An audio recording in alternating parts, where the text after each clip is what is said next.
जो अहम सवाल गए कि सीक्रेट एक्ट लगाने के लिए कोई इंक्वायरी या इन्वेस्टिगेशन तो होनी चाहिए, ये चीफ जस्टिस उमर अता बंदयाल साहब ने पूछा। मुल्जिमान के रिमांड में बुनियादी चीज मिसिंग है। रिमांड ऑर्डर में जिक्र नहीं कि मुल्जिमान की हवालगी कैसे और किन शवाहिद पर हुई। मुल्की सलामती के मामलात बराह रास्त आर्मी के तहत आते हैं, सिविलियंस में तो हर शहरी आता है। क्या ट्रायल सिर्फ मखसूस अफराद का हो सकता है? मिलिट्री पर्सनल के अलावा सिविलियंस के हुकूक का तहफ़्फ़ुज़ दिया गया है, ये ऑब्जर्वेशन दी जस्टिस एजाजुल एहसन साहब ने। जस्टिस याया अफरीदी साहब ने कहा कि ऑफिशियल सीक्रेट एक्ट के तहत ट्रायल मजिस्ट्रेट करेगा, जहां मामला आर्मी से मुतालिक होगा वहां मामला मिलिट्री कोर्ट में जाएगा। जस्टिस मुनीब अख्तर साहब ने कहा कि आर्टिकल 199(3) के तहत हाई कोर्ट के फौजी अदालतों के खिलाफ इख्तियारात महदूद हैं। आम शहरियों का ताल्लुक आर्मी एक्ट से कैसे जोड़ेंगे और कैसे बुनियादी हुकूक से महरूम करेंगे, ये सवाल भी आज अदालत के अंदर उठाया गया। स्टेट सिक्योरिटी की हदूद में जाएंगे तो फिर ट्रायल फौजी अदालतों में होने का जिक्र किया गया है।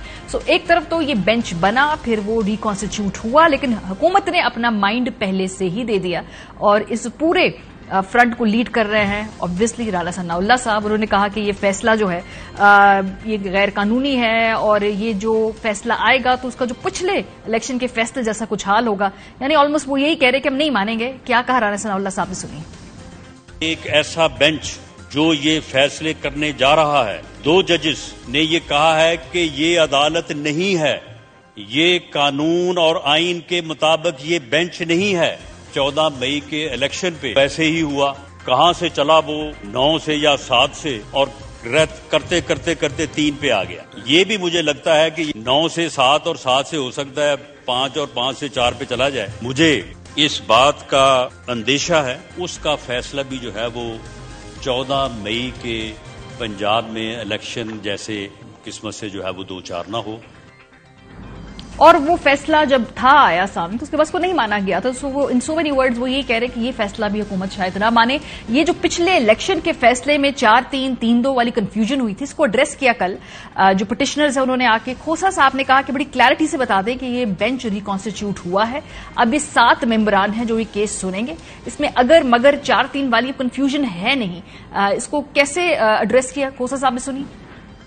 2 मुअज़्ज़ज़ जज साहिबान ने बावजूद वो इन कार्रवाई से जो है एतराज़ किया और फिर जज साहिबान ने दोबारा चीफ जस्टिस ने बाकी अपने हमराही जज साहिबान की मशावरत के साथ 7 रुकनी बेंच दोबारा तश्कील दी। तो ये इबहाम नहीं होना चाहिए अब कि 9 थे, 9 से 7 कैसे बन गए।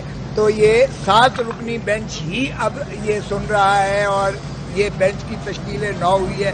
खुदारा फिर 9 और 7 का ना शुरू हो जाए।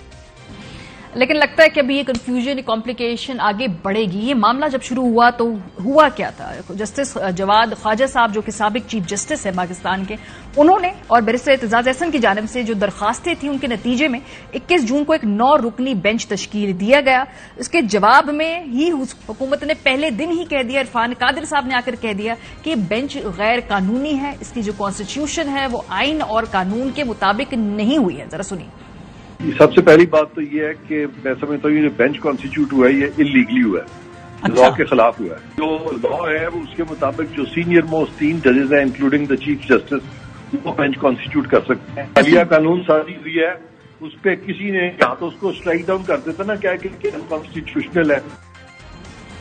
और कल जो हमने देखा कि जब इसकी कार्रवाई शुरू हुई तो उसके आगाज में ही जो आने वाले चीफ जस्टिस काजी फायजीसा साहब हैं, उन्होंने कहा कि उन्हें ताज्जुब हुआ कि रात को कॉज लिस्ट में नाम आया। उनका मौकफ है कि जब तक practice and procedure bill case के फैसले तक नहीं आता वो किसी बेंच में नहीं बैठ सकते। मैं इस बेंच को बेंच तस्वुर नहीं करता। मैं इस बेंच से उठ रहा हूं लेकिन समाज से इनकार नहीं कर रहा। मैं मजीद बहस नहीं सुन सकता। मैं जहमत देने पर जजेस से माजरत चाहता हूं। जस्टिस तारिक मसूद साहब ने भी कहा जी कि वो काजी फाइज ईसा साहब के साथ इस मामले पर इत्तफाक करते हैं। फिर एक नया बेंच बना, 7 मेंबरान का वो बेंच था।